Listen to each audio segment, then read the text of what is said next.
Cuando un alcalde o legislador recuerde a su comunidad no por sus aportaciones de dinero, sino por la forma en que contribuyó a las soluciones de problemas comunes, informándose a través de reportes de avances de soluciones a problemas. Cuando lleguemos a esto, nuestras comunidades avanzarán más. El verdadero reto para todos es el adquirir el compromiso de transferir un mayor número de nuestras actividades productivas a los medios electrónicos y al web y mantenernos firmes en nuestras metas de mejoramiento. Una persona en un pequeño barco de vela en el océano tiene poder para cambiar la legislación en Bruselas, pero todavía nos falta llegar a ver el verdadero potencial de la mente humana para tomar decisiones con calidad. Cuando nuestra atención colectiva ya no esté dirigida hacia solo cumplir con el siguiente paso en un proceso, sino hacia accesar ideas y conceptos con creatividad, estaremos entonces viendo realizadas las verdaderas promesas de una mejor toma de decisiones. Muchas gracias. Ahora, gracias Mark, fue una presentación muy interesante, fascinante. Hoy día no has podido estar con nosotros en el estudio y estabas en tu oficina en el Silicon Valley en San José. Es muy interesante sobre el desarrollo de Cisco. La idea a la que nos hemos referido ahora, la forma en que podemos retirar, bueno, el gobierno siempre se ha concentrado en el proceso de mover papeles, del trámite, y de que la firma autorizada, y el visto bueno, y el cheque, y esto. Y entonces un proceso como de digestión, que no es muy placentero. Y no parece ser, en realidad el gobierno no tiene esa función que cumplir. Ahora el gobierno se concentra en sus metas verdaderas y la visión de cómo la civilización y el mundo va a evolucionar y trabajar en eso. En los últimos años ha sido ha sido estancado en este proceso, en paso a paso, y entonces ha hecho pensar que el gobierno está allí para eso. Lo que estoy queriendo decir en mi presentación es que tiene que ver con lo que estamos anunciando ahora, que necesitamos un nuevo portal de gobierno, un portal electrónico, ¿no? De gobierno electrónico que entrega las herramientas, que le muestra a los líderes de gobierno cómo las aplicaciones no son artificiales, es decir, que las pueden integrar a las instituciones de gobierno, para que la gente se pueda concentrar, los empleados de gobierno se puedan concentrar en la calidad de los servicios que dan al ciudadano, y no en procesar papeles, en tramitar de un departamento a otro las solicitudes y los documentos, de tal manera que teniendo un portal de gobierno electrónico se está poniendo la semilla de una nueva cultura para que los jefes y líderes de gobierno entiendan bien cuán poderosas son estas herramientas, y cuando la gente comienza a ver la función que está cumpliendo el gobierno, que es realmente función de gobierno, utilizando herramientas útiles y no utilizar papel carbón y estas cosas y buscarla, sino realmente ponerse y concentrarse en lo que es calidad de servicios de gobierno para el ciudadano. Y ahora volvemos a nuestros oyentes que van a hacer preguntas, y creo que ahora ya nos llega una llamada de México, del Instituto Politécnico Nacional de Educación Continua, México, Distrito Federal. Adelante, México. Hola, buenos días. Buenos días. Considerando que existen usuarios de Internet que actúan con dolo, dañando sistemas y cometiendo fraudes, en el mediano plazo, los prestadores de este servicio tienen alguna acción contemplada para que en conjunto se implanten candados técnicos, o bien plantear propuestas de legislación para proteger a estos usuarios. Hasta pronto.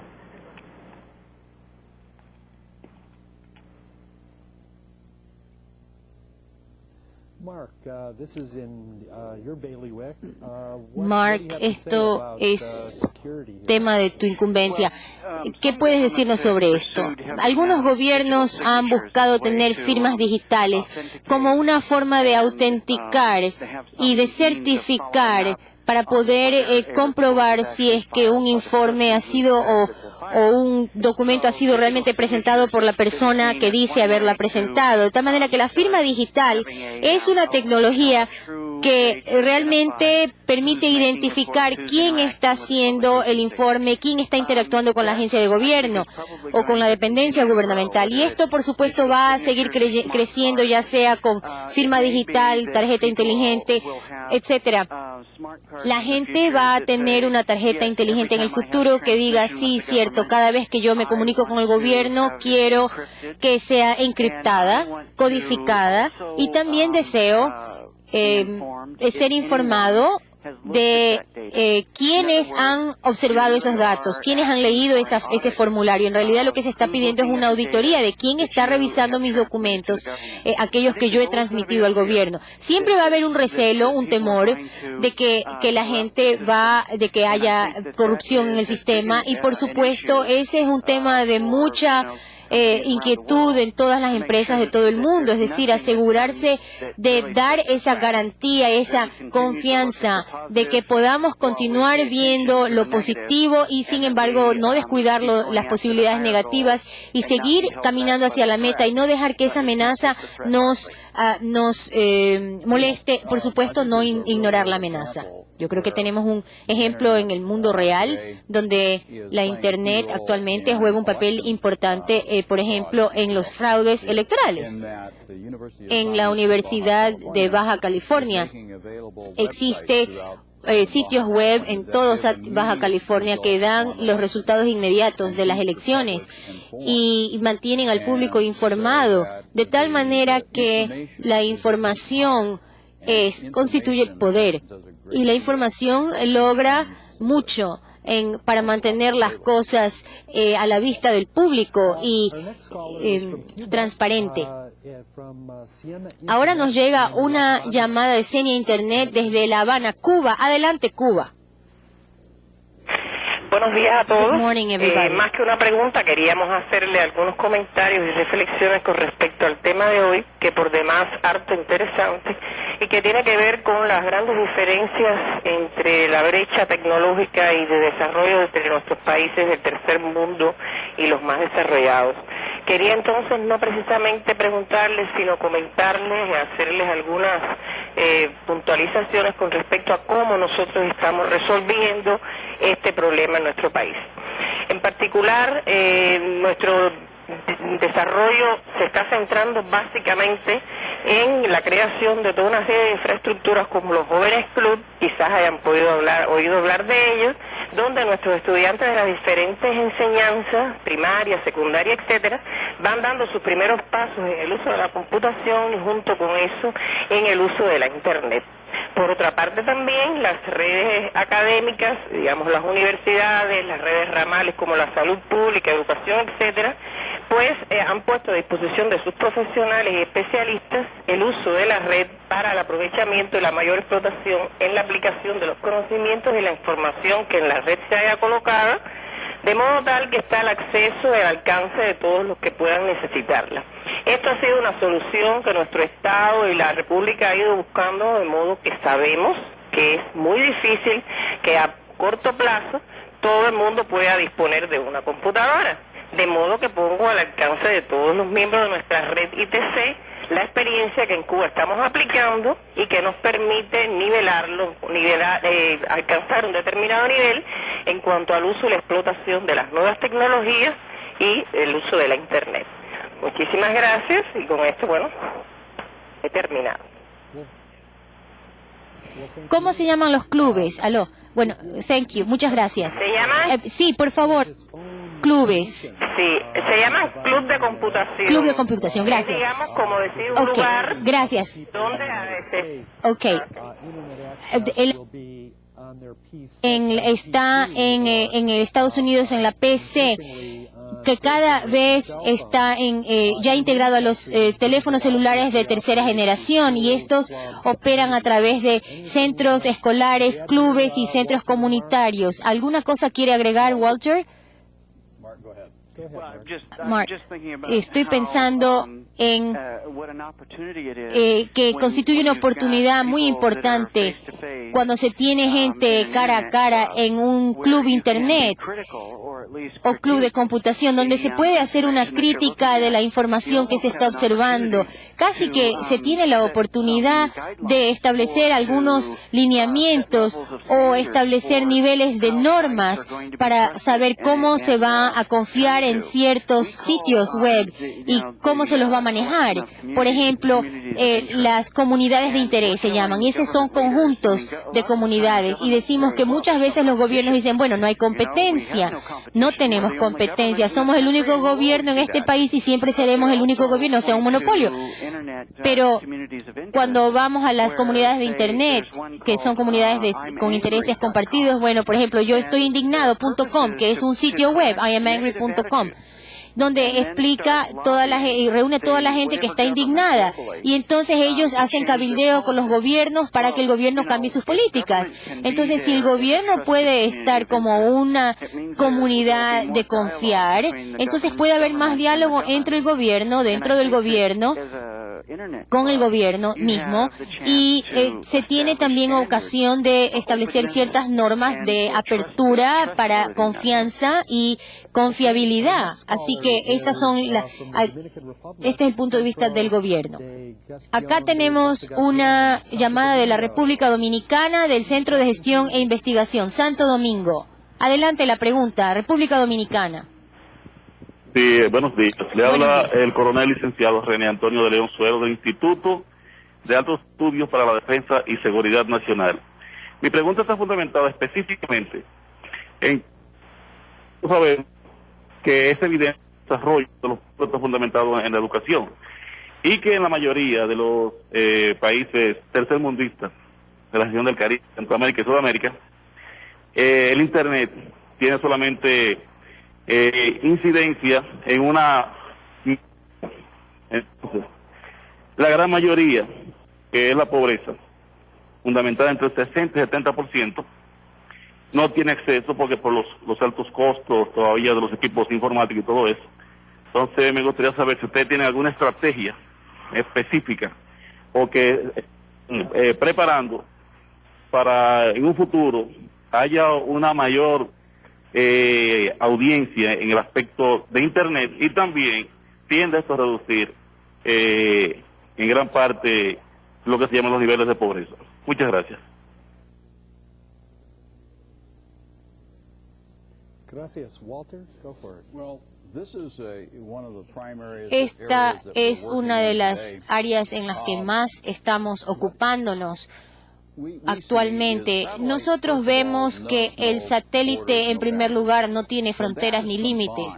Una vez que un satélite o las tecnologías satelitales se combinan con la información, el caching de la información en ciertas zonas, o diría yo con los cibercafés, entonces se puede poner la información a disposición de los jóvenes y los ciudadanos del país a un costo muy bajo. Es decir, si se hace una copia de los sitios web populares a nivel local, entonces el costo de servir baja en gran medida y queda a nivel de centavos. Entonces el concepto del club de computación, como decía en Cuba, y los de Internet, cafés, permiten las computadoras y la conectividad de Internet y la capacidad para imprimir documentos y de poner las cosas en disco. Todo esto se hace muy posible porque se bajan los costos.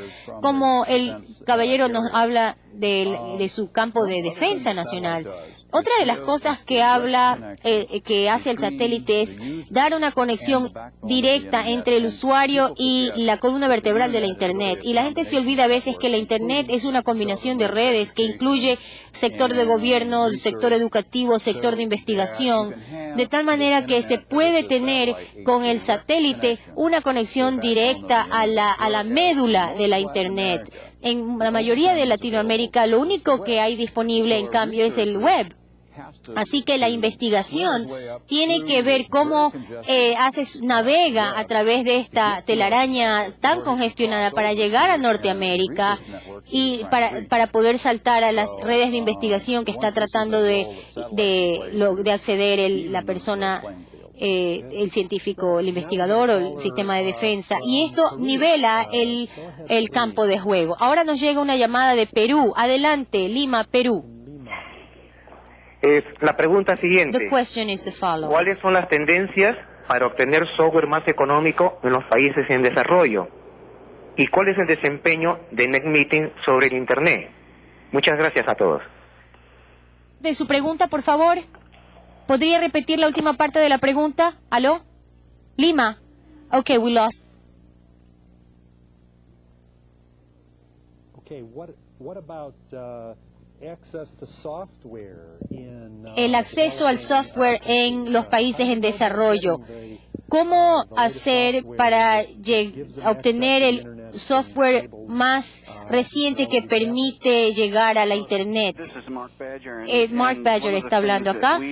Y una de las cosas que hemos estado mencionando es que estamos tratando de obtener todo en el web, de tal manera que la funcionalidad esté incorporada en los browsers, se logra a través de lo que llamamos proveedores de servicios de aplicaciones, de tal manera que no hay que comprar la aplicación, el software, sino que también se lo puede activar a través del web y bajar del web. Parte de nuestro anuncio en nuestra empresa Cisco que hemos hecho hoy día es que tenemos lo que llamamos un web phone, un teléfono web, que es un teléfono IP y desde el cual estoy hablando con ustedes. La idea de que estas tecnologías estén dentro del alcance de un web browser, esto lo facilita todo porque permite obtener todas estas herramientas, instrumentos que hemos mencionado directamente de Internet, del browser. Esta llamada nos llega de Tecamachalco, Puebla, México. Adelante, México. Gracias. Buenos días para todos. Good morning, everybody. Nuestra pregunta es la siguiente. ¿Qué tipo de carreras, tanto técnicas como profesionales, se necesitan para atender o reparar toda la infraestructura de redes de comunicación que nos han presentado para mantenerla siempre en buen funcionamiento? ¿Y cuáles serían las diferencias del servicio que ofrecen las empresas telefónicas comparándolos con las empresas de cable que ofrecen Internet? ¿Podría repetir la última parte de la pregunta y hablar un poquito más lentamente para poder interpretar? Lo siento. Sí, la segunda sería, ¿cuáles son las diferencias del servicio que ofrecen las empresas telefónicas comparándolos con las empresas de cable que ofrecen Internet? Gracias. Esta es una pregunta doble o de dos partes en la que nos habla de las carreras y las ocupaciones necesarias para crear y mantener la infraestructura del Internet. Y en segundo lugar, las empresas telefónicas comparado con las empresas que ofrecen acceso a Internet. Y son preguntas muy interesantes. En primer lugar, con respecto a las carreras, he observado que si aprendemos cómo funciona Internet, que se enseña dentro de las escuelas actualmente, eso es muy importante. Luego, aprender a programar los routers, los encaminadores, a funcionar, operar las redes de área local, las LAN. Tal vez Mark puede hablarnos un poco más sobre esto, pero quiero hacer un comentario. Lo que ocurre en el sistema educativo de Latinoamérica y lo que hay que hacer en Latinoamérica, que no lo están haciendo ahora, es enseñar pensamiento crítico, análisis crítico, pensamiento lógico. Nosotros hemos encontrado que el problema más grave entre los jóvenes en todo el entrenamiento en su escuela, por la cultura, no tienen la destreza para analizar en una forma lógica. Y ese es el reto y ese es el problema. Si las escuelas no hicieran sino enseñar pensamiento lógico, entonces avanzarían mucho. La segunda pregunta, que tiene que ver con la capacidad, la igualdad en la capacidad para acceder a la Internet a través de la línea de cable. Estas líneas a menudo ofrecen módems de cable que tienen un ancho de banda un poco más mayor y también hay acceso a las DSL, que son las líneas digitales. Bueno, hablando de ancho de banda, el ancho de banda permite que a través de esa línea trafique mucho más datos, voz y datos, y la gente tiene mayor capacidad, ya sea cable o inalámbrico. Ahora tenemos la llamada de México. Sí, bueno. Mi pregunta es, ¿qué ventajas y desventajas tiene el estudiar vía Internet una carrera universitaria sobre una que se estudia asistiendo a las aulas? Y al obtener un título por este medio, ¿se tienen las mismas ventajas competitivas que alguien que egresa de un sistema escolarizado? Gracias.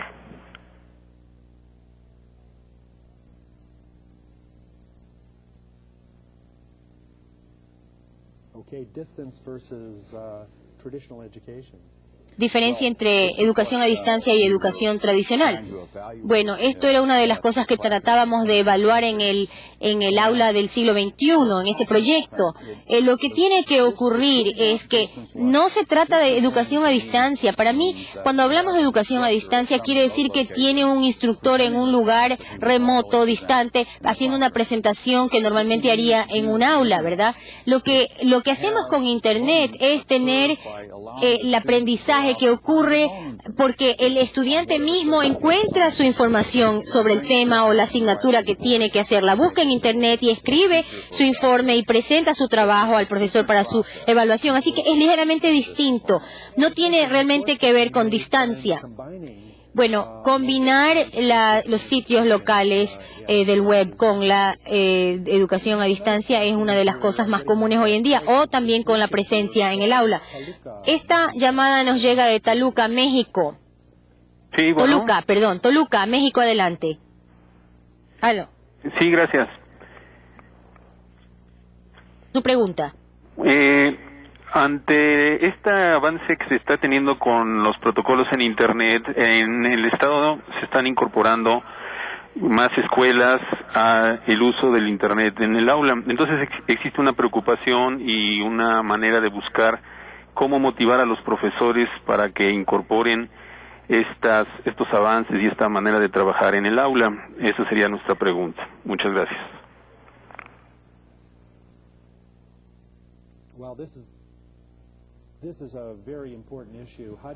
¿Cómo hacer que los profesores no se sientan amenazados, sino que más bien aprovechen la Internet en el aula? Un par de estrategias. Seguramente la una es emplear a otros estudiantes que ya conocen mucho sobre Internet para que ellos también hagan de mentores y ayuden y enseñen a sus compañeros, porque a veces los profesores incluso tienen menor conocimiento sobre la tecnología que los alumnos. Otra cosa es que hay que continuar la educación a los maestros y a los profesores y catedráticos y enseñarles mucho sobre la tecnología y los nuevos adelantos. El profesor también tiene que cumplir el papel de facilitador. Nosotros sí hemos experimentado en el proyecto de aula siglo XXI de que uno de los profesores estaba aterrado por las computadoras, que tenía pánico de esta era de la información, se sentía menos. Bueno, lo importante es que esa persona aprenda a relajarse y a darse cuenta de que su papel es facilitar las cosas, porque el estudiante lo va a hacer por su cuenta. ¿Alguna cosa que añadir, Mark? Estas son respuestas muy buenas, muchas gracias. Tenemos aquí un fax que nos llega de Cuba, que es un investigador cubano que nos dice la pregunta: ¿cómo acceder a la investigación de alta velocidad por Internet, de alta velocidad en Norteamérica? Bueno, hay una parte muy importante del Internet, el satélite, que no tiene fronteras políticas ni geográficas. Este es un instrumento, como les decía, la Internet en Latinoamérica y en el resto del mundo realmente está orientada hacia el web. De tal manera que como investigador, si usted quiere lograr, usted puede hacer una conexión satelital desde su instalación directamente al eje, al centro, como por ejemplo de supercomputadoras, donde hay acceso inmediato a una serie de redes de investigación. Esa sería la forma de conectarse. Obtener contenido para la investigación a través del web es muy difícil desde donde uno esté, de todas maneras. Claro, el ancho de banda es un factor importante. Depende del sistema y la cantidad de datos que se van a obtener. Para los datos, para menor cantidad de datos, la tecnología actual de Internet funciona, pero para datos más grandes, entonces se necesitan tecnologías más sofisticadas. También se requiere colaboración. Hay conexión directa desde La Habana a Caracas, por ejemplo, entre investigadores. Muchísimas gracias por sus excelentes preguntas, amigos. Esperamos que ustedes hayan disfrutado de este programa tan interesante, multilingüe y multinacional.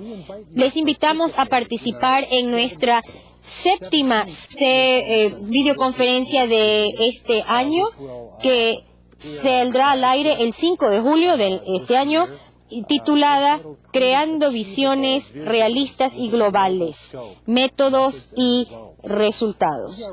Estamos orgullosos de anunciarles que este será nuestro programa número 100 y esperamos su participación con especial agrado para este evento especial. Para obtener información adicional sobre el programa de videoconferencias de este año, le rogamos consultar el manual del participante, donde usted encontrará las fechas y los temas específicos de cada programa. También pueden visitar nuestros sitios web intectra.com y onlinecompetence.com.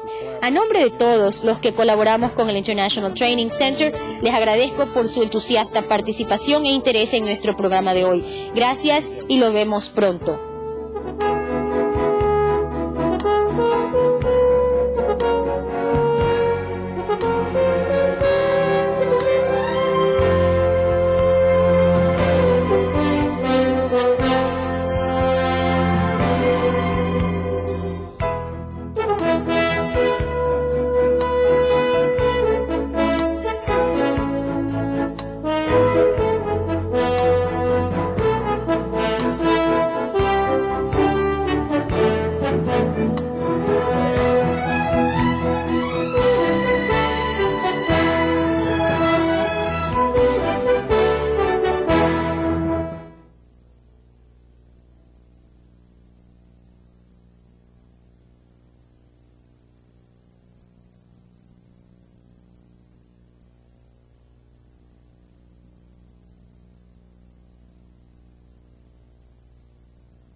Building? Yeah, the other building. Yeah.